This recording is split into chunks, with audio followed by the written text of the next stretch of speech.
Eyes in the sky, gazing far into the night. I raise my hand to the fire, but it's no use, 'cause you can't stop it from shining through. It's true, baby, let the light shine through. If you believe it's true, baby, won't you let the light shine through.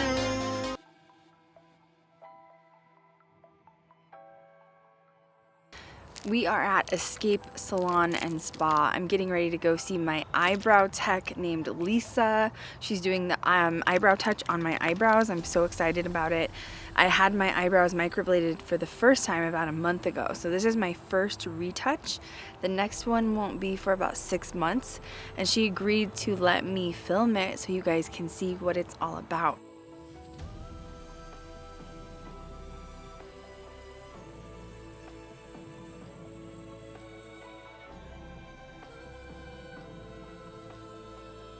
So this is my eyebrows currently. We had the official one done about a month ago. Okay, so now I'm doing my first retouch with Lisa. This is Lisa.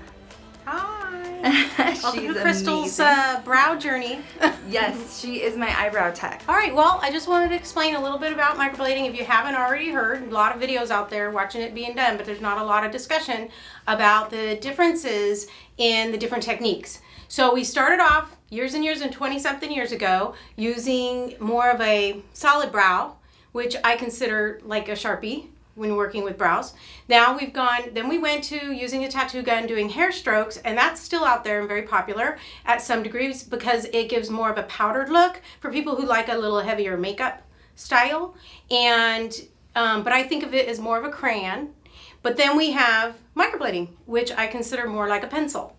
So the good news about microblading is it's very natural. It looks really, it can be customized to your face and to your look and your hair colors and all those kind of things. Most people aren't even going to know you have your brows tattooed on.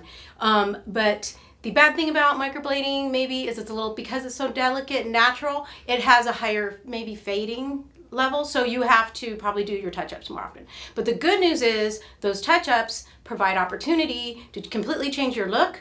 For those that maybe get eyelid surgeries, I've had a lot of clients that have, in between appointments, have had their eyelids done, and so we want to change the height of their brow. I've had them come in where they've gotten Botox, and it has changed the direction of where their brows lay, and even the eyelash extensions, which can sometimes change how the height of where you want to put the brow. So you have flexibility in your touch-ups to kind of redirect the way you want your brows to lay, following different trends. A lot of my clients start off a little nervous, so they want to go a little on the narrow side, but then as they get more comfortable, they do grow into a bigger, fatter brow, and they have that opportunity when you do those touch-ups. And of course, every time you get a touch-up, it just looks like another layer of fresh color. So, and it brings texture to the hair. That's where you get a lot of that 3D effect. Moving on to like what I actually use. First off, I want to get my client as comfortable as possible, so we start the numbing process right away.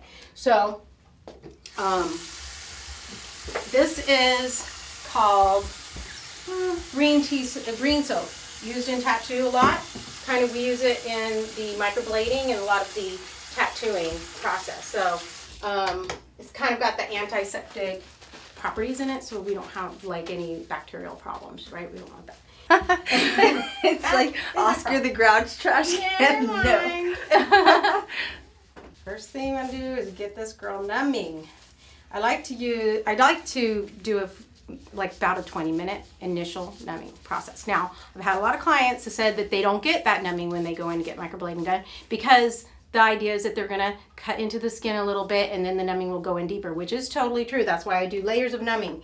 But I don't want any discomfort that is unnecessary. So if I can just even numb that very first row, it's gonna be a lot more comfortable than doing it without it. Last time I was a little bit of a weenus. I had one owie moment where I was like, oh girl, I need some numbing cream on that side. That's right. And we just take our time, put it on. Just cleaning the skin. We want it nice and clean. Bring this one out because that one's going to be difficult to maneuver. All right, so first things first, I get them numbing. I don't wait. Numbing is a big important thing because we want everybody to be as comfortable as possible. Goop it on. No sparing. Then I take the plastic, and it's so sexy, and a lot of my clients know, everybody here will know who's coming for Lisa because they're walking with pride, walking around with they're cooking like it's totally after Thanksgiving. Now, if you notice, and I see this happen all the time when I give numbing cream to clients, sometimes I'll give it to them and they can come in already pre-numbed, but they'll only have like a tiny little strip. Even though I give them this plastic, they'll have only a little tiny little strip here, and it's really not enough. You really want to kind of keep the air down and that moisture in there and really kind of get it to heat up, and you do that with multiple layers of the plastic. So that's why it's in a band like this, and of course going over it. So we sit and we wait. Yes. And this is my time to like get to ideas of what the client's wanting, you know, what direction are we going to take this? Do you want to go glam, or are we just looking at, you know, walking out of the house to go to the grocery store and not scaring everybody? Mm-hmm. There's like a totally different thing. Now with microblading, I always kind of think is less is more. So you don't want to overdo it, otherwise you're going to have a solid brow. Because you really can. With microblading, you could go in any direction, but the whole point of most people coming in and picking that as an option is because they want that hair stroke effect. You're not going to get that if you do put too much color in. So my tools, I prefer the kind of the one and done approach, because it's just so hard with sanitation and stuff to be worrying about contaminations. So I have, this is a microblading tool. It's the handle part. You just take it apart. It's got 3 little pieces. Buy it all in one. This is the blade. The blades are, you know, kind of small. The smaller the blades, the more dense and more color you get in. You do lots and lots of passes. The wider the blade, the bigger the blade, the fatter or the longer the lash brows are. For people to use really, really small blades, they have to be really thick, have a lot of hair, and then none. So because you have to have the, I don't like the zebra look. You know, I don't like to see where the hairline was and where the fake hair is, or the lines. I want it to blend in naturally, so sometimes they have to use like more smaller blades that are kind of like more dense. So they buy them and in packs, and I always assemble everything in front of the client. You know, you could feel like you're saving time by putting things together ahead of time, but it's very important for me, for them too, emotionally, for them to see everything is assembled right in front of them. All the packaging is being opened right in front of them. I just think that's important. Yeah, for sanitation purposes. Yep. Of course, and there's my little, for my blondes, sometimes I use multiple colors. I may, you know, I'm just kind of, you know, one stroke will be one color, another color will be a different color. It really kind of depends on the person I'm working. It's like an artist. You tell them, you know, what color did you use there, or whatever, and you know, they may have like blends. So some of it has to come from the person just inside you to know what looks good. And I, you know, both of us have our cosmetology backgrounds, right. So we kind of I use that cosmetology background to make myself comfortable with the different color options that I'm using. There's a lot of toys out there in doing brows. I've bought most of them and end up not bothering with any of them. This is my handy dandy little boring little guide. It just, for every fit, it'll create the brow I want regardless, because it doesn't have a predestination. Right. For its brow journey, it is going to go where it should go. I usually wrap the base with I usually wrap the holder here with a little plastic, and the reason I do that is because I have a nice little handle, because I don't want my fingers slipping. Yeah. You know, you're already kind of slippery, you know, with the pigment and the numbing cream and stuff. This way you get a nice little grip on it. So while I'm working and waiting for numbing cream, I'm just kind of setting things up and getting the client comfortable on what they're going to get. Do I look pretty? Yes. Gorgeous. Okay, so the reason I actually initially got eyebrow microblading done was because, as you guys know, I'm Cherokee Indian. You would think if you're Native American, you have tons of hair, but my grandmother was full-blooded. My mom is half-blooded. Obviously, I'm a quarter. And I don't have great eyebrows, and neither did my grandma, for that matter. She was full-blooded, and she had tiny eyebrows. She never had a gray hair in her entire life, so that must have been the Native American blood.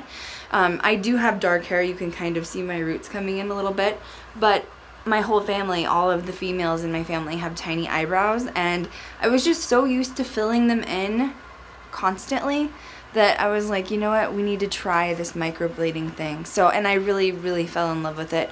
It makes time cutting down on doing your makeup by like 20 minutes. I feel like your eyebrows take the longest when you're putting like Dip Brow from Anastasia Beverly Hills or something. It takes forever. So it's been nice. Even if you have a day of like just working out or laying low at home, so that you don't scare yourself looking in the mirror because you didn't put your eyebrows on. Like, it's nice to just kind of feel natural and real without putting a ton of makeup on. Because even that pomade can get heavy sometimes when you have to really fill them in. You know? And I always say, don't get rid of your conventional makeup. You want to go, if you might want to bold up one day and go out and see the town, but you may not want to live there every day. Right. You know? No, I don't miss it. Like, putting that pomade on, because I have no arch. Well, before I had really no arch. And now it's like, oh, I don't have to use nearly the amount of like brow powder or anything. It makes life so much easier. Cutting down that time and having more even, consistent looks too. Absolutely. You know, it's some totally days people are like, even, are you tired? I'm like, oh, I put my brows Oh too yeah, low. I hate when people, it's basically a nice way of saying you look like shit. It's a Like, nice what are way you of saying saying? you look like crap, but you look tired. What's wrong? Yeah, no. Yeah, so right now it's just waiting to do the map. And Map it out. Yep. to map it out and get it like balanced and stuff like that. I've seen tons of different ways that people do it. I don't think there's a right or wrong. I just have my method that I've developed over time, and it just seems to, it's so bizarre because it's kind of basic from beauty school, but with a little exceptions. You know, I line up in the socket of the eye. They always taught us to line up here. I don't know if you remember that. I do, yeah. But I Just always when felt like it's waxing, too too. wide, and then now we're facing the consequence of trying to add hair here all the time. And my eyebrows, my natural brows started like far back. I don't know if you remember, but Yeah, it started, it's brought just them how right they in. naturally grew. They were not in the center, they were like way out. So now, thank God, it looks like I have actual eyebrows. Are wondering about an arch and we want to do more maybe in an arch, I definitely like doing that in the second appointment. Okay. The follow-up. Because I want everything to calm down. We just Right. put all that color in the middle. Right. You know, we got the basic shape. The first goal of any appointment for me is to get the shape down, to develop a relationship with those brows, figure out what the color is going to look good, trying to foresee the 20 to 30% fade that you're going to get because your body's drinking the color. It's kind of like painting this wall. You know, you're going to put the first coat on and then you're going to let it sit, and you got to let it sit until it's not tacky anymore. It's really like in there. And then when you go to put the next coat on, it's more solid. It has something, it's like scaffolding, you know. Some people, they drink a lot of color. Age has a factor of it, environment, just genetics. I'm really dry. My skin's really dry. As I've gotten older, I've gotten really dry. And so I have to do a touch-up on myself every 4 months. Really? Because I'll just drink the color up. So I just put a fresh coat on but I've got clients that can go a full year, sometimes a little longer, and because they're just, for whatever reason, they're genetically inclined to keep all their colors. And we have no metals in our colors anymore, which makes them a little more vulnerable to fading. Right. But the good news with microblading that's different than the other types of, because even with the tattoo gun hair stroke effect, sometimes because it had that crayon fanny look, it still was a lot more pigment and than microblading. So sometimes you would start to fade into blues, you start to fade into pinks. Weird Even though colors. they're not necessarily solid, you still had that. Right. Microblading, you don't have any of that. It'll just disappear. Right. So if you really don't like it, you can just have it just disappear. Right. Wait it But out. most people want to keep it going. Yeah. And I find like, I can't speak for everybody, but I do try to make my touch-ups. Like the first appointment is probably the most expensive because we've got to learn everything. And then after that, you get the follow-up. That's just 4 weeks out. So by then, and you wait the 4 weeks, That's important too. Everything's got a reason because we regenerate in about a 30-day cycle. And if you go too soon, you might not feel anything because there's not a lot of trauma with microblading. It's not like the other types, but there might be a little tenderness, or there might be some healing, or it might be some settling. Even though the wall feels dry, it may be a little tacky under the next layer. And if we go in too quickly, like say the second week, you're just compromising the brows more, and you're just gonna maybe fade out even more. So you're back to coming back in 2 more weeks. Square one. So if you just wait the 4 weeks out, I feel like this has just gone up in stock since I got started. We used to use Neosporin and say it's fine, all the same thing, because it has that waxy, looks like Vaseline. Petroleum, yeah. And I think Vaseline used to be used, but I don't know. I just feel like this works the best. And what I always tell my clients to do is a little in the morning, a little at night, for the first 3 to 5 days to ensure less possibility of like flaking off, because little flakes will take color with you. And then after that, just wear it at night forever. Don't ever stop, and you will have better results. You won't fade out as fast. So why, you had mentioned to me last time, why should you not use Neosporin? Because I assumed the same thing. I just assumed you should use Neosporin, and you told me. Well, first was like trial and error, because I used to say I didn't care. And then when people come back after 4 weeks, I'm like, what did you use Neosporin? And the ones that came back with Aquaphor, they had more color. So that was just like proof in the pudding. But from what I've understood about Neosporin, and I'm no doctor, so maybe I'm like wrong on this, but I feel it goes to a real level of healing. Right. And what medical healing, quite literally, which then it rejects the ink, basically. Yeah, where it's just like pushing everything out, it's cleaning the house out. This, it just tells the body that there's no harm done. Right. Like everything's fine, go back to your business. So what I feel like this does, it just calms the skin. So it's not trying to push the color out as much as it's just telling the body that it naturally wants to discard the color. It's just telling the body, it's fine, you're fine, everything's fine, don't worry. So there's no need to reproduce more cells. We don't have to fix this area. It's all good. Okay. You know, and it helps keep the moisture down a little because we're a little dry in Vegas here. Yeah. So I still have really oily skin, though. I've always had super oily skin. And sometimes super oily skin can get color does not stick so much because you've got so much. This, just from my experience, is highly pigmented clients tend to have more touch-ups because they have a lot more collagen in their skin because they have natural sunscreen.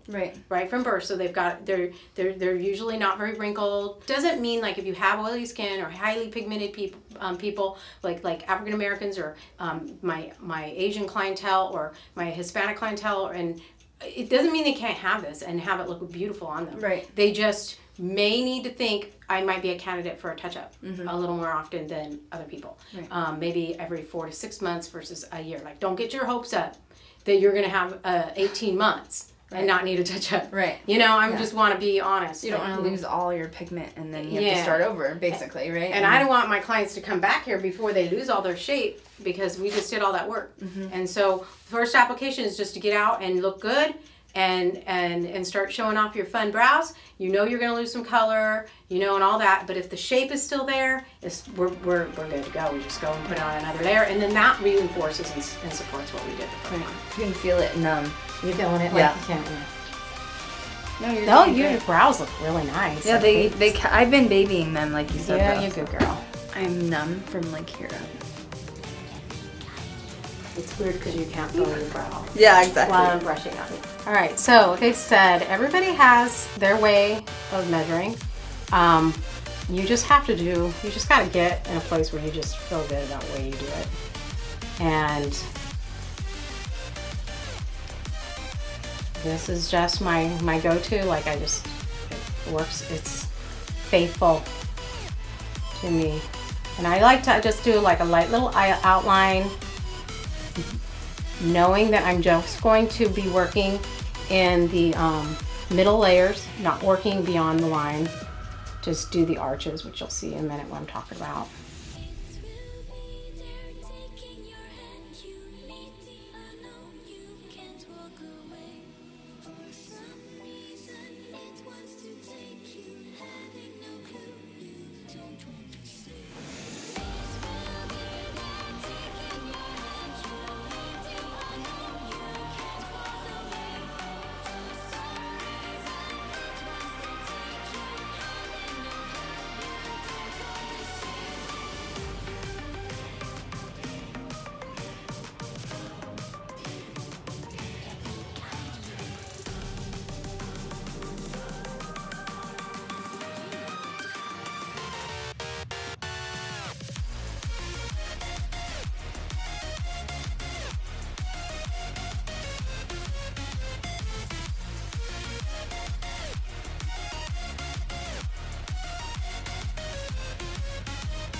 And of course, like, I have to consider while I'm working on her right now, the numbing cream is starting to slowly wear off because once the oxygen starts to hit it, which is why I keep the plastic on, it makes it a little more vulnerable. And I use a lot of different measuring techniques or measuring tools like toothpicks. You know, nothing really that fancy. You'd be surprised. But I know that there's those neat little like measuring tape things that you can stick on someone's head, which I bought and I just didn't like it. And I always have my light and for the client to see because it brightens it up for them and helps them see. So really all we're doing is reinforcing what we did by just going inside these lines and just going over and doing a row. And then as we wipe it away, we'll see what else we got to do. Yeah, it looks good. Still where I like it. Yep. I'm excited. Yay.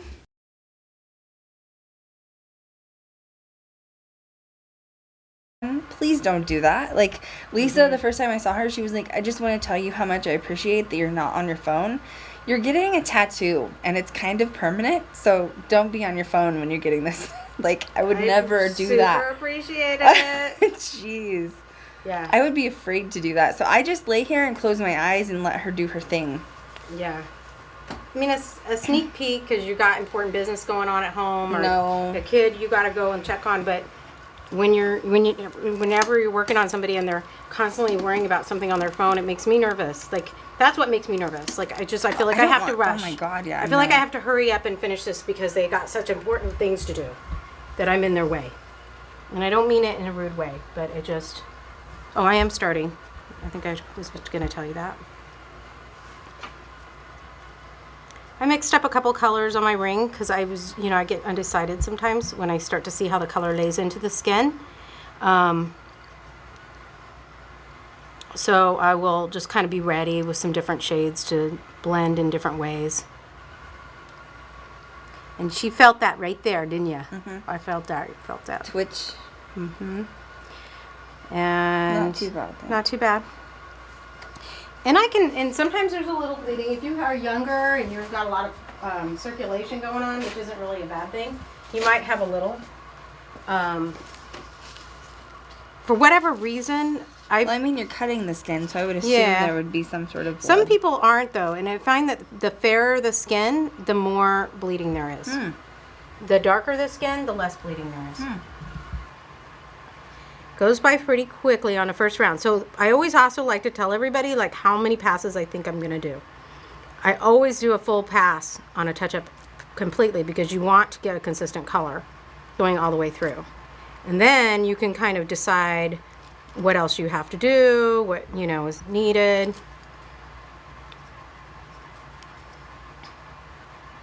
And everybody has a different way of probably putting it in.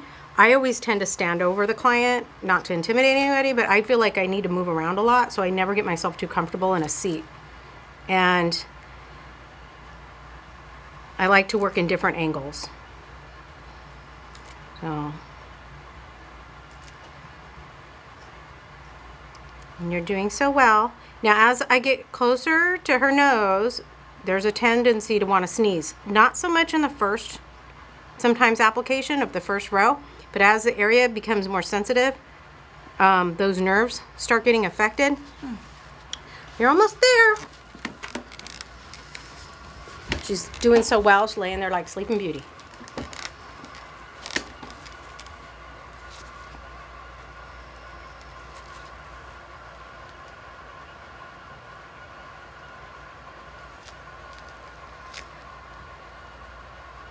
Oh, good.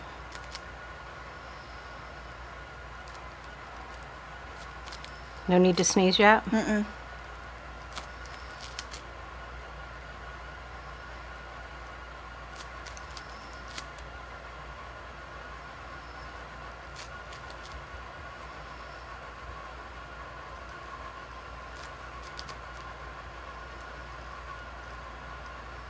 There, you did. Good. Good job. Now we move to the next side.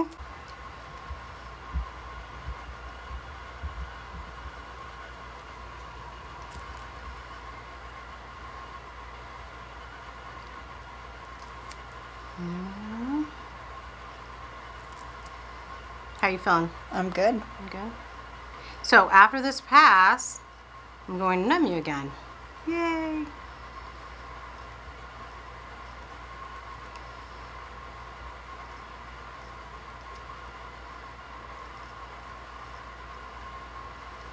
some people, you know, they got busy lives. They want to know like how long. It really depends on the client and how much hair is there and all that kind of stuff. But generally, 2 hours if I'm giving time for numbing and all that for a first time application. And then touch-ups are just, it varies on the person.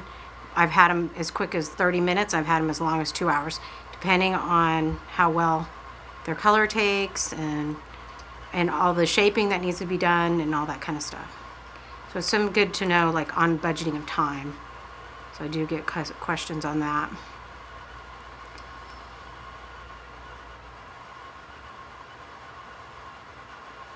I'm almost through. What's the worst client you've had happen? Pain-wise or just anxious?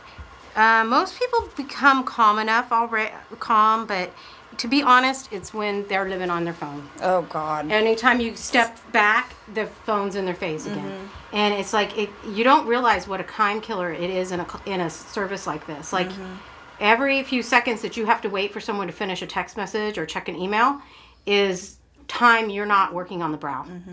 And also, I need to look at the person. Like, a lot of times, my conversations with them, when I'm kind of sitting back and we're just chatting, I'm doing it so that I can see balance and the face expressions of the client. If their face is in their phone all the time, I'm not able to really get the full Oh my God, balance. I would never do that. I just find that so rude and disrespectful. Well, maybe that's the cosmetology in me too.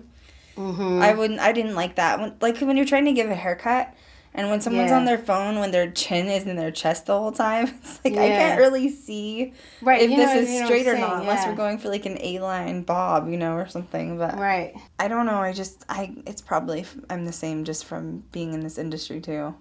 Right, I know, and it's just like... Well, and I feel like, I know that microblading isn't the most relaxing just because it is it's blades, even though I didn't really feel much. But I feel like when you're at the salon or spa, that should be your time to check out from the world. Like, anyways. enjoy it. Yeah. You're just away You're getting now. a personal service. Like, enjoy what you're doing with your free time, Yeah. I like to think that I'm not holding anybody up. Sometimes it's like, you did walk in here.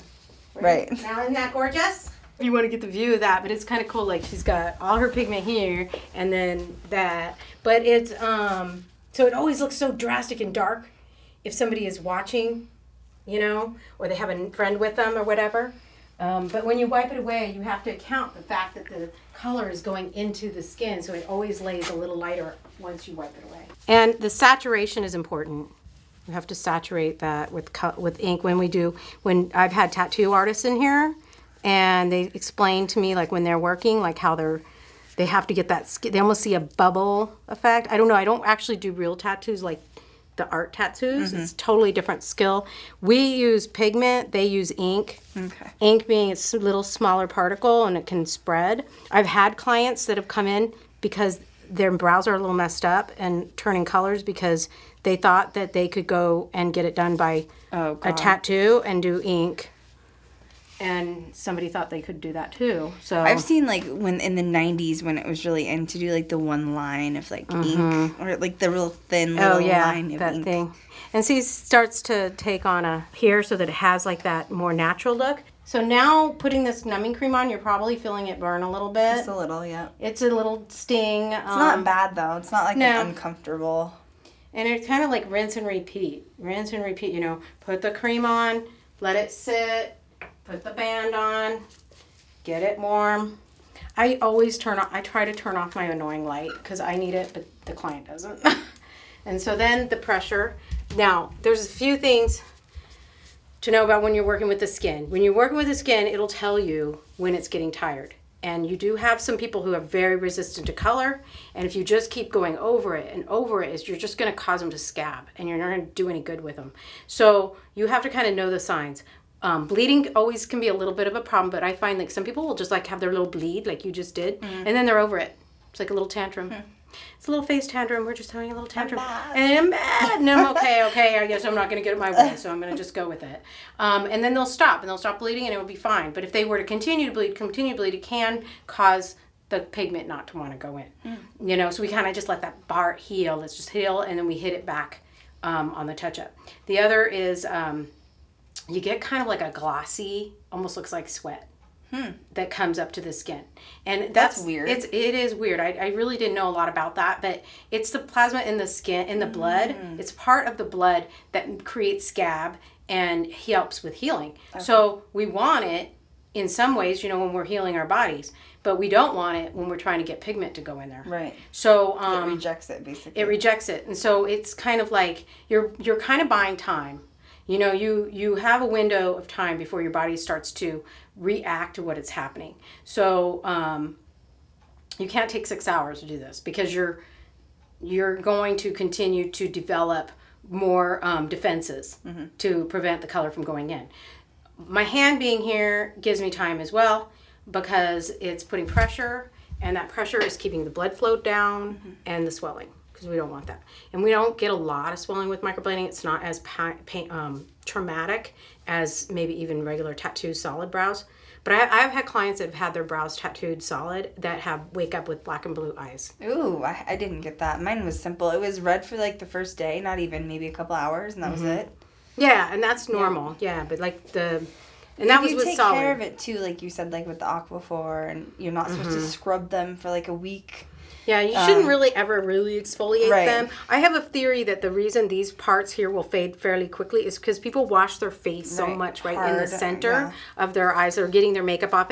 And I get it. And I really prefer, and it's just me, but I'm like, don't live for your brows. Right. Your brows are living for you. So I love that. Yeah, so it's like if you go through your 4 weeks and you're just going through your life and you're doing your you're doing your part, and you get a scab or a little flake and you scratch it and you lose a little pigment, you can use your color, your shape's pretty much there. It's not that much to fill. And then, I'll fix it. And I'm not going to be mean about it. You know what I mean? Like, I'm not gonna, you're not going to come in and get judgment on me. I mean, you're not like that. So, like, even if you totally blow off your Aquaphor, I'm like, I'm not going to make it mean.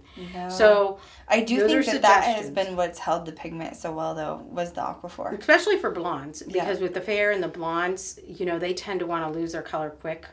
And it's so noticeable if you're not careful. Yeah. With the blonde hair. I feel like the blonde washes your skin out already. It makes you look real pale. So if you lose any pigment in your brows, you're going to notice. Yeah, you start to become like, Mrs. Clean. Exactly. But right now it's just kind of that, getting this thing. So I kind of force my clients up and down. Like I know that it's like a little exercise for their belly because I want them to see each row. If they see each row, then they don't get that, what did you do to my face moment. And they're part of this conversation. They need to be part of the conversation because they're the ones that are going to be walking around talking about what they had done, and I don't want them feeling insecure. I have clients really that just want the lightest of the lightest shade. They want a working look that will probably last them maybe a week. Oh, wow. They just want to get comfortable with the idea. They want to get feedback from people, and then they'll come back and let me put their real brows on. But they just want it to go, just give me a week so I can get used to the idea of even having eyebrows on. There's different reasons. That's why, you just want to, you can't over-assume. You have to ask a lot of questions. That's why communication is important with the client and your tech. And just wiping the numbing cream has to kind of come off as good as much as possible because it's sort of a blocker for color. So when I get down to like, I only need a line here and there and it's being resistant, I may have to stop the numbing cream process, but we're only talking a little line, so it's not as super intolerable or anything. And then if I have clients that have scars, which often there's scars or there's freckles, like a light white freckle that you can't tell, usually older skin, you wonder, why is this line not going through? Why is it not going through?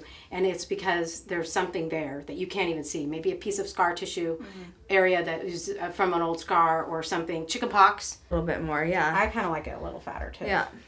I love it still. But oh my it looks good. So crazy. How's that color for you? I love it. Okay. I wear a ton of makeup. Well, you saw on Go yeah, you look hot. Look at her. Not right now. I know she was talking to me, Blake, last time about people that have eyelash extensions that come in here.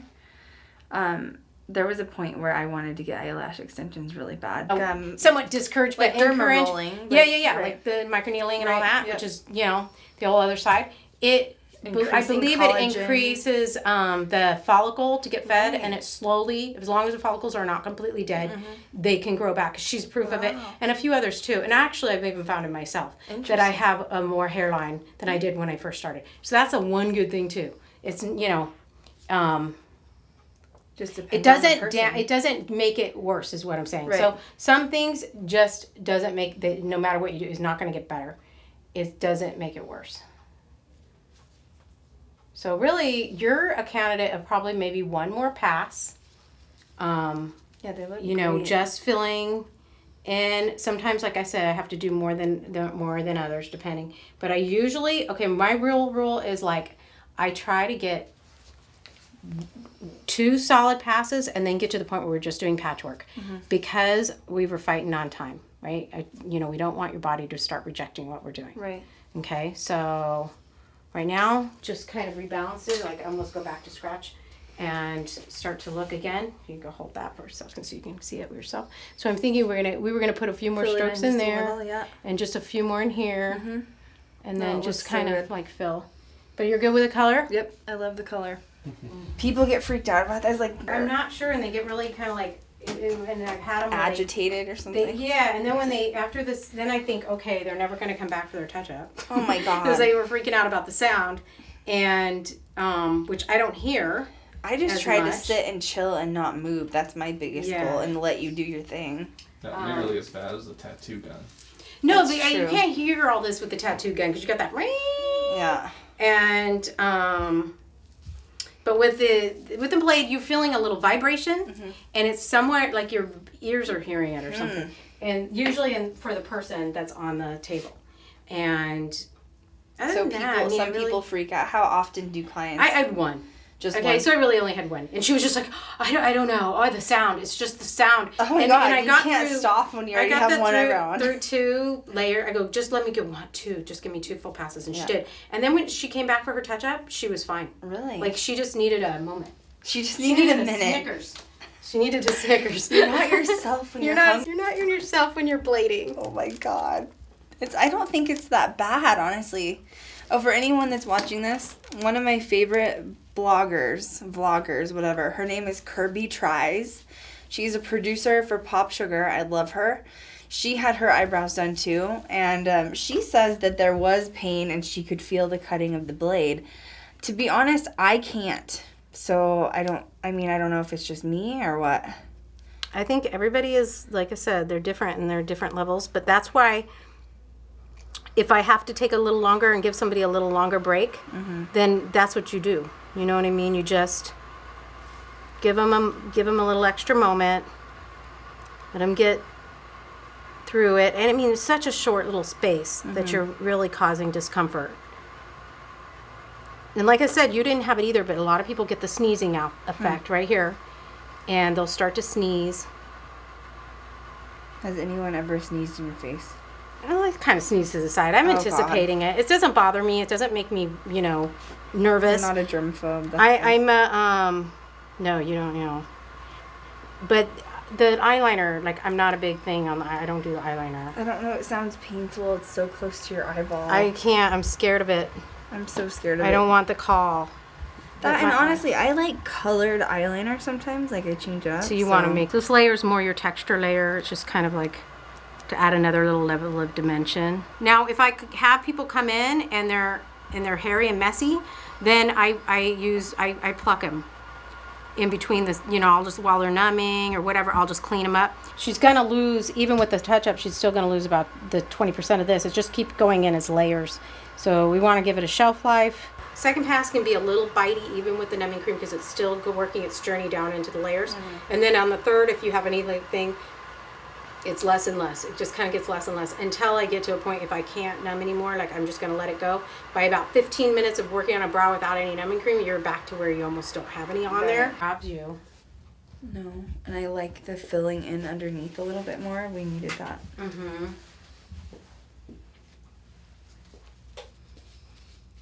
I always get distracted when I see spots everywhere on the face where I touched No, I think it's so good. Yeah? Yep. I added like a couple of little lowlights in there to kind of Yeah, no, it looks very pump it, dimensional. especially for blondes. No, I love it. You wouldn't want to do all your brow that color. It would be way too dark. My eyes totally watered, but yeah. Yeah. No, it looks so good. Beautiful. So now, what about upkeep? Okay, so what we'll do is put some Aquaphor in you now. Okay. And then you're going to do that morning and night for, and I always send home. If you have, do you have more? I have Do you some, yeah. I have But I some. always give people enough to get through the healing, so it gives them a chance to get to the store. Okay. Aquaphor, if you don't know about it, you can usually find it in the baby section because a lot of parents use it for baby cream. A lot of my mamas already know about it. And you're just putting a light coat on. In the morning, you can put it on a little lighter. Coconut oil has also been proven to be really good use of moisture for long-term care in the morning, and then at night always put a little heavy Aquaphor on, just to protect the brow. If you're going swimming, summertime and all that, just a light coat of Aquaphor will help protect from the chlorine damage. Otherwise, it's not like, it shouldn't be that hard to keep your brows. So you just, it's common sense things, you know, not overly exfoliate them and all that kind of stuff. Yeah, I have not scrubbed my brows at all since I've had them Just done. kind of work around them. Wash around them delicately. Obviously, for like the first week, you definitely don't want to put any soap or anything like that on them. Yeah. I didn't, or anything oily too that could push out some of the ink. So I was very like delicate with them when I had them done before. You don't want to have it reject any of the ink. I mean, it already if you're will getting strong naturally. hair treatments or something like that, which you're worried about it maybe dripping over your face and on your brow or whatever, you can always just put a light coat of Aquaphor on. Because, you know, there is higher levels of bleeding when your skin is too thin. Some people think, oh, I'm going to take an aspirin or I'm going to take a, you know, something to like help me with discomfort. Well, it's not going to really help that much because we're not, it's nerves. It's not, you know, muscle pain. And if you thin the blood out too much, you're just going to fight getting color in. So my clients will stop they'll sacrifice their blood thinners for a couple of days and so they can come in. You're not supposed to drink a lot because alcohol will like thin your blood. Okay. So now what do you think, every 6 months normally? Yeah. Is that, or you tell the client to pay attention to your brows, right? And Yeah, then yeah. hit you up on a message if you think it's time or whatever. If you know you're coming up on you know, you want to have some fresh brows, don't wait till they're disappeared. Or if you have a boo-boo and some ink flakes off, let you know, and you'll try to squeeze you in for just a little especially if it's like something minor, like we didn't do that, you know, it's no biggie. Right. You know, say there's just something that's really bothering you, we didn't catch it because your skin calmed down, and now all of a sudden it's like you just need that one little hair stroke. Just, you know, come in. Like, you're only going to look, I'm only going to look good if you look good. So I would rather you not be upset or unhappy or whatever. That's why I bring the person into the conversation so that, you know, I'm not done with the service until they say we're done with the service. Okay, so we did talk about doing a little discount if you drop Krystal to Lisa when you call to make an appointment. We're going to do a little discount, right? What did we talk about? I'm going to talk about 10%. Okay. And you know what? I'm realistic. I really am not a money gouger. So like I try to really work with people and touch-ups and stuff generally run about between 40 and 75 depending on what they have to have done. Right. So it doesn't scare people off. Right. You know, from coming in. And you just light coat and it will make the brow look a little darker. Then, you know, for those who are like, oh, my brows are so dark, and they just don't realize you're going to fade. Just please be embracing your darkness. Your dark side. Embrace your dark side. My Wednesday Addams. You're going to go to the light way longer, you know, sooner. So, like, just embrace your dark side. So, you'll feel a little dark. Some of my clients that have hairs that grow in, like, really crazy directions will always will tell me they'll put a light coat of Aquaphor, almost, they can't see, almost like gel, like hair gel. To keep it down. And they'll just put it down like that, and then that hair will actually line up into the brow where it's not fighting the brow and going into crazy directions.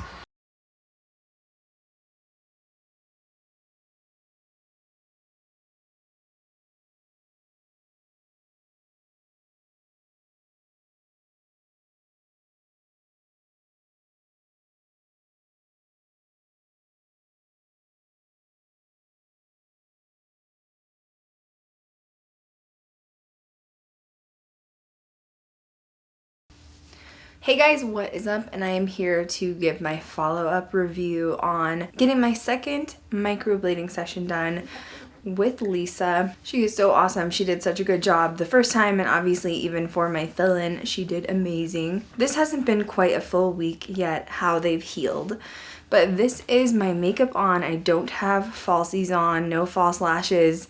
and no enhancements to my eyebrows. I'm actually going to do a couple of enhancements at the end of this video because I'm getting ready to film for Ghost Girl Diaries. But one thing I used to hate more than anything was having to fill my brows in because it would take like an extra 15 or 20 minutes.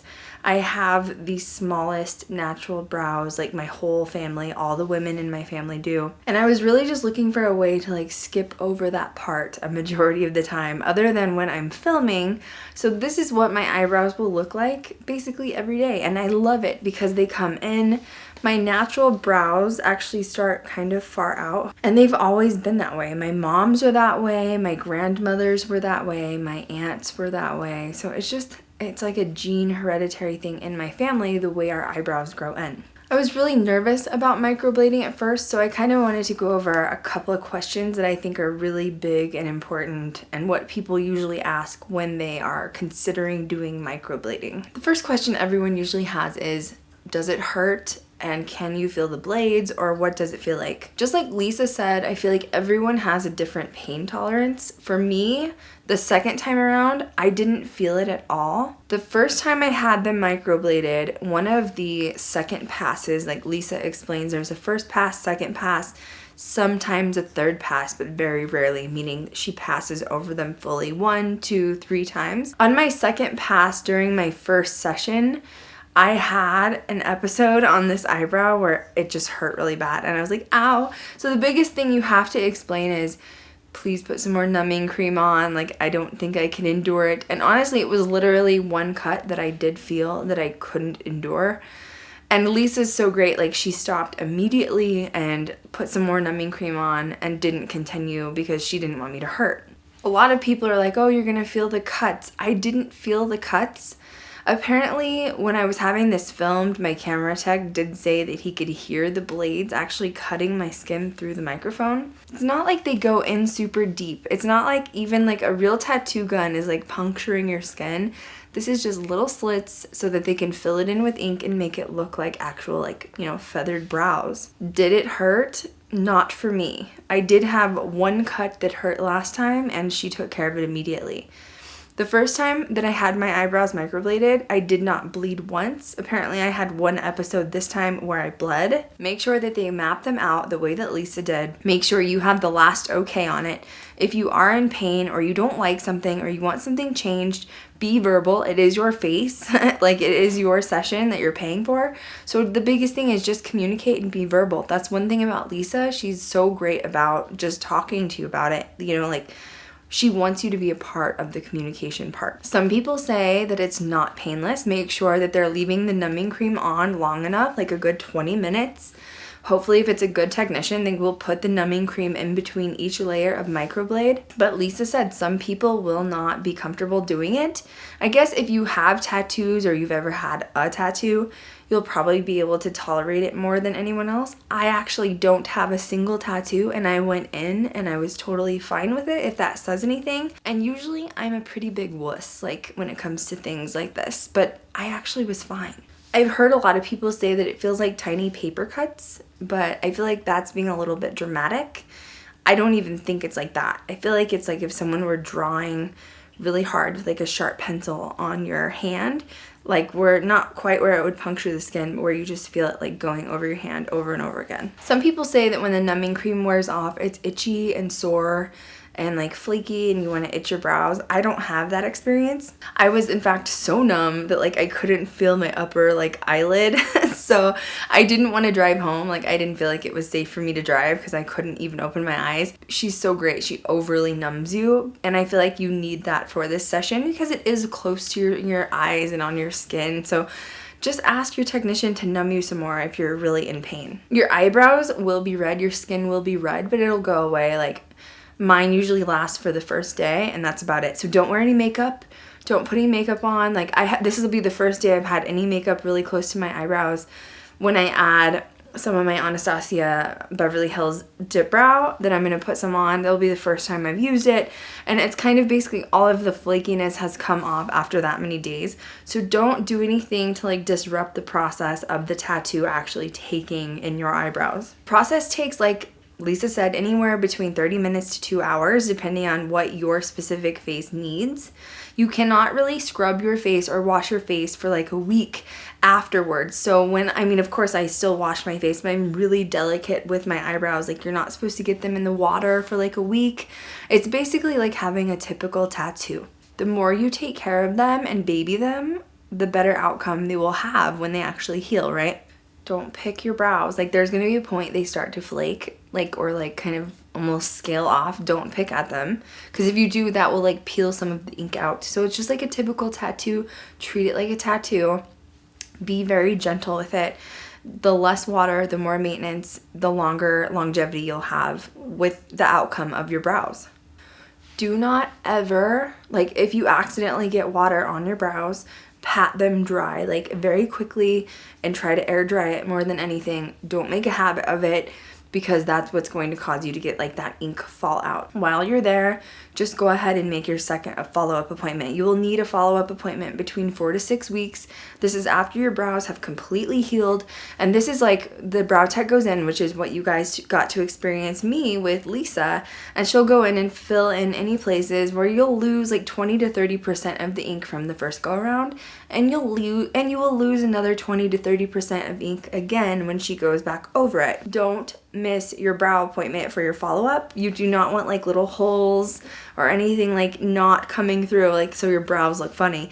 Just go ahead and make your second appointment while you're there, and then you won't have to have another one for like 6 months to a year. So a lot of technicians will charge more for like the more expensive the brow, the more you need. Like, so if someone goes in with like absolutely minimal to no brow hair, they need a full brow like tattooed on, they're gonna charge this enormous amount, right? Lisa doesn't do that. She just charges like one flat rate for everybody, and she will fix whatever you have and help you get whatever look that you're wanting to achieve. What is the cost of this? It is between $300 to $350. I know that California charges way more. It's like $800, like minimal in LA, which is why I love Lisa so much, and I'm so glad that I found her. So what are the positives of this? Not having to do your eyebrows. Like, most days I do not touch my brows. Like, I don't have to add any sort of product or anything like that, which shortens my morning routine like by a lot. Especially for me, for someone who didn't have the best eyebrows to begin with.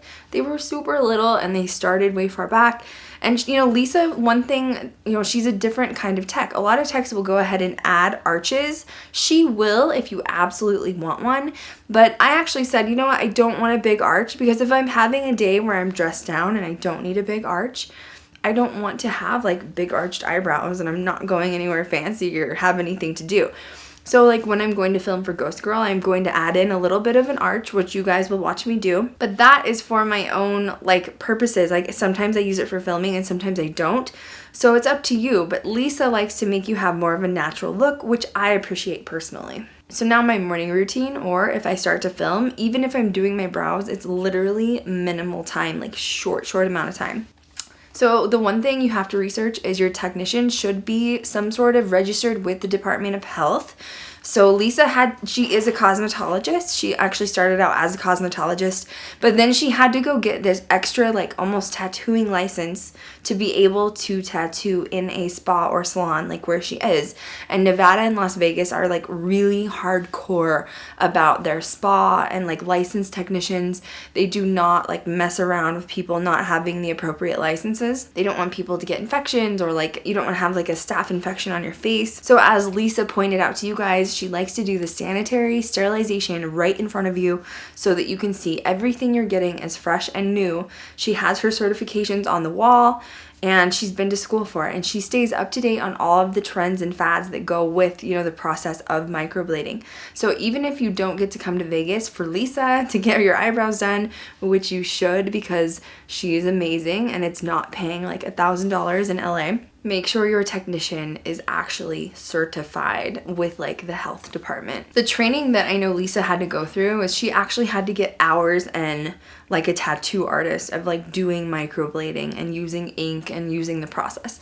So they don't just like throw you to the wolves and make you like go try it while you're on a client. She had to like work really hard to get her certification. She had to be a professional while doing it and prove herself to the state of Nevada, which once again is like super hardcore about their health department like requirements. Would I do microblading again? Absolutely. I will be seeing Lisa in like 6 months, maybe a year.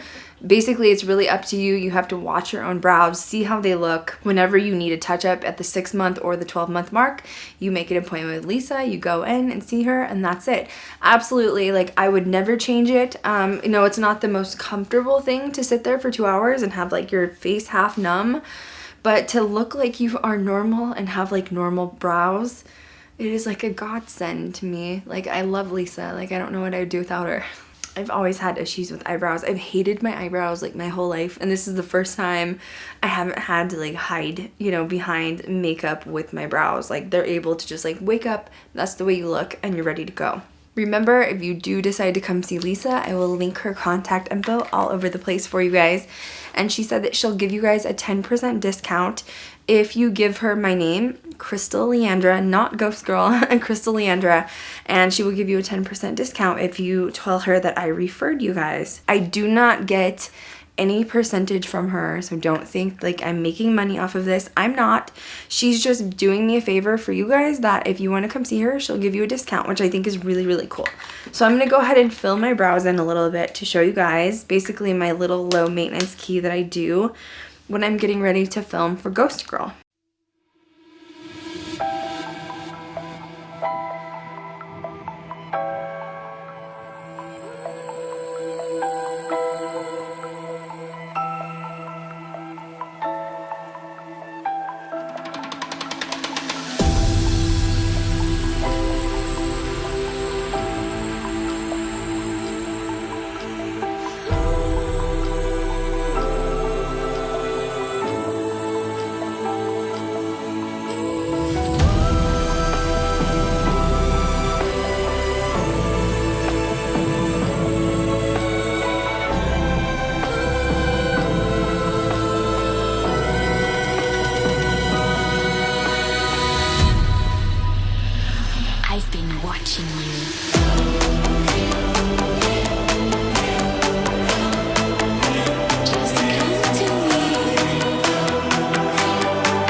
I hope you guys get to come out and have her do your brows because she is amazing. Lisa, if you're watching this, thank you so much. My life has changed with you. Make sure you guys like my video. Make sure you guys comment below what you want to see next. Make sure you subscribe to my channel, and I will catch you guys on the next video.